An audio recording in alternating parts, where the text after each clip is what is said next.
Twende tukaoge basi. Kimaliza kuoga nifuatie chakula.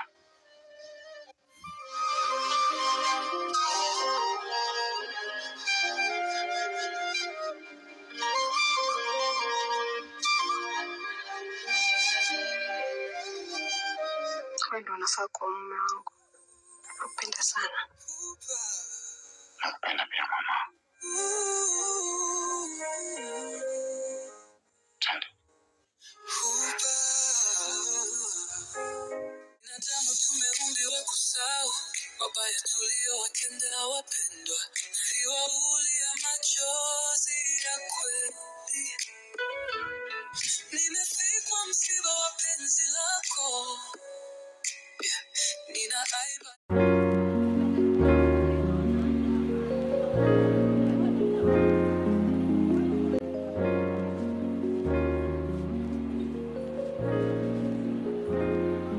Oh yes, barabara kabisa, tunaendelea kusonga mbele na series yetu bomba kabisa ambayo inafahamika kama Siri ya Huba, ikiwa ni season 2 na hii ni episode ya 23 ambayo tunakwenda kuitazama leo ili tufahamu kipi kimejiri katika episode hii. Ni kuombe mwana familia wa Mapro Media, kama bado hujaungana nasi hakikisha unabonyeza neno subscribe chini ya video hii, kisha bonyeza alama ya kengele ili usipitwe na episode mpya ya Siri ya Huba, lakini pia usipitwe na series mbalimbali ambazo tumekuwa tukiziweka hapa. Kisha una subscribe, kisha unatufuatilia katika mitandao ya kijamii. Twende pamoja, tuende sawia kabisa tukazame episode ya 23 ikiwa ni season 2.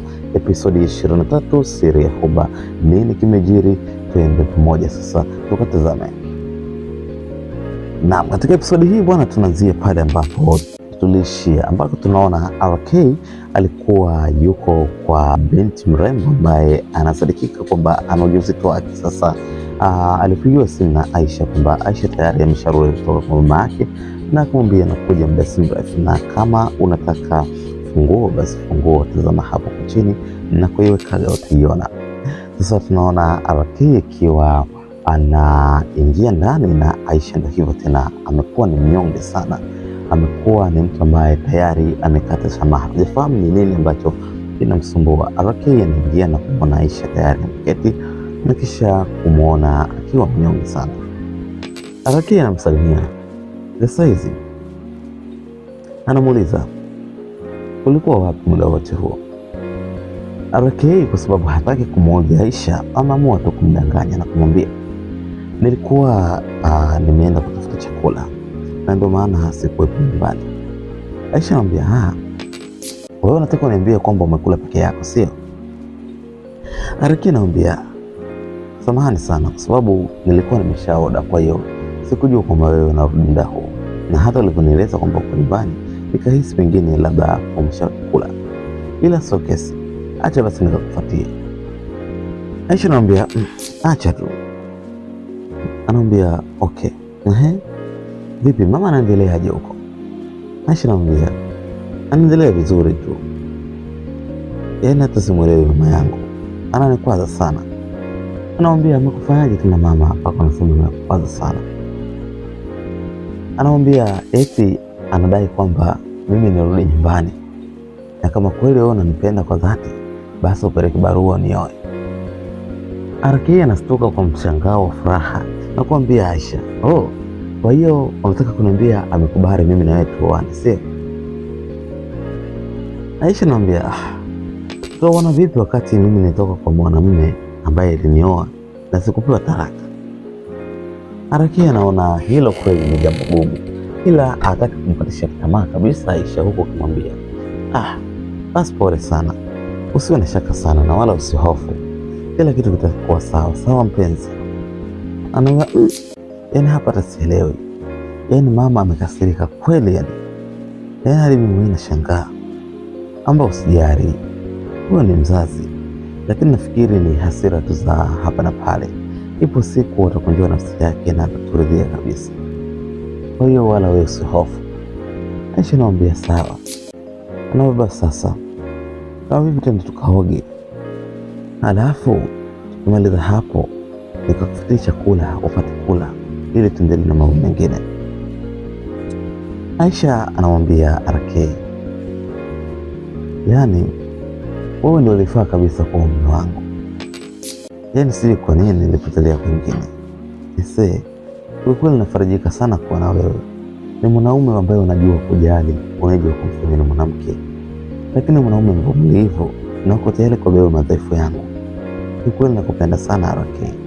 Naomba tusiishie njiani. RK anafurahi kusikia maneno matamu kutoka kwa Aisha, huku kumwambia, usijali, niko tayari kuibeba kila kitu chako.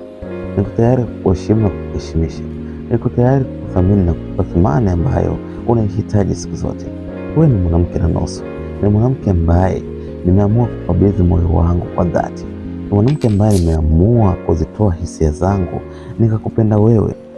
Kwa kweli nakupenda sana Aisha. Na laiti moyo ungekuwa ni kitabu, basi ningekupa usome. Laiti moyo ungekuwa unaongea, basi ningekutoa usikie kwa masikio yako. Lakini kwa sababu uko ndani ya mwili wangu, siwezi kutoa, ila matendo yangu ndio yatadhihirisha wazi kwamba ni kiasi gani ninavyokupenda na kukuthamini, kiasi gani ninachokujali na kukulinda. Ni mwanamke ambaye sitamani hata siku moja unitoke, kwa sababu tayari moyo wangu nimekabidhi kwako. Na laiti nitaruhusu uondoke mbali na mimi, basi itakuwa nimeruhusu maumivu mazito ambayo nitashindwa kabisa kuvumilia. Nakupenda sana Aisha.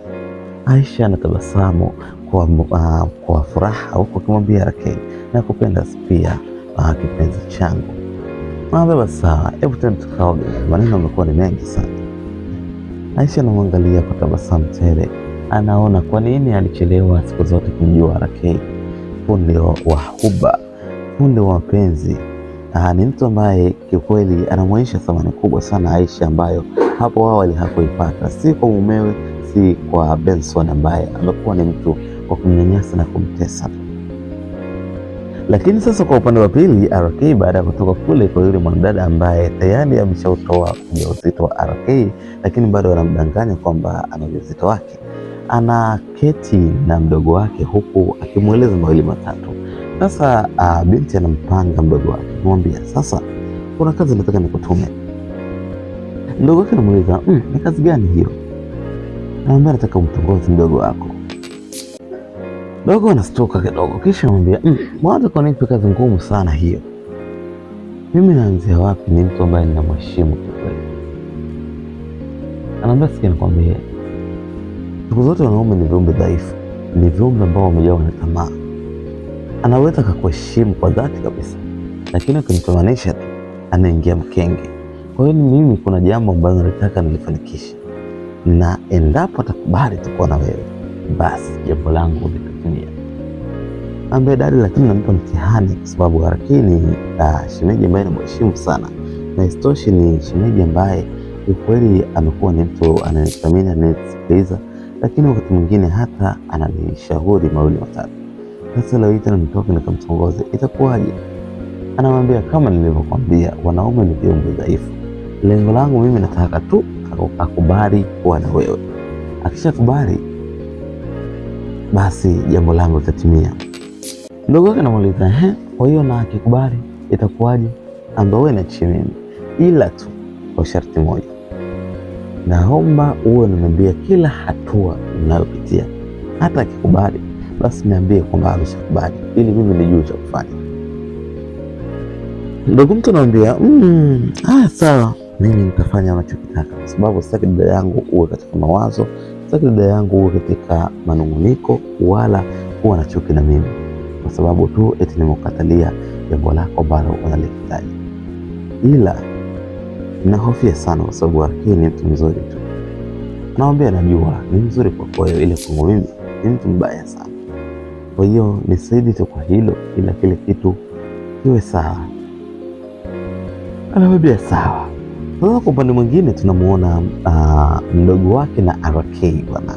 Yupo na binti ambaye alikuwa ametoka na Benson, lakini badala yake alionekana ni mtu ambaye ana mawazo mengi, yani ni mtu ambaye hastahili kabisa kupendwa, kwa sababu alikuwa ni mtu hasira na akawa na mfosi kufanya naye mpenzi kwa sababu ya kuondoa tu stress. Sasa yule binti bwana akawa amekutana na binti ambaye ni mdogo wa RK na kumweleza kile ambacho imemsibu kule. Anaambia bwana, leo nimekutana na mwanaume huyo mbali sana, ameniharibia siku mzima.